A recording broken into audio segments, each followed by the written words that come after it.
Kechirasiz, yaxshi qiz. Sizga bitta savolim bor edi. Assalomu alaykum. Agar mashinasi yo'q bo'lar, sizga gapirsa, gaplashgan bo'larmidingiz? Xafa qilmoqchi emasman, lekin gaplashmagan bo'lardim. Voy, nimaga shunaqa takoy asal qizlar bilan gaplashishga, puli yo'q, mashinasi yo'q bolalarni gaplashishga haqqi yo'qmi?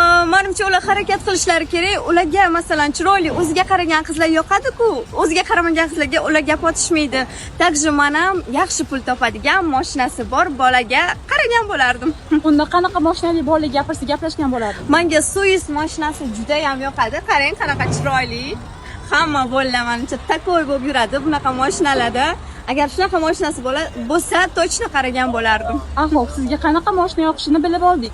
Lekin bolalarning puli bo'lmasa, mashinani qayerdan olishsin?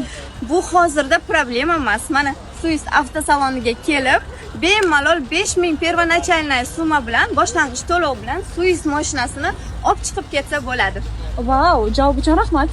Haydgancha bizning avtosalonimiz Sergelida joylashgan Drivers Village ro'parasida. Sizlarni Suis avtosalonida kutib qolamiz, kelinglar.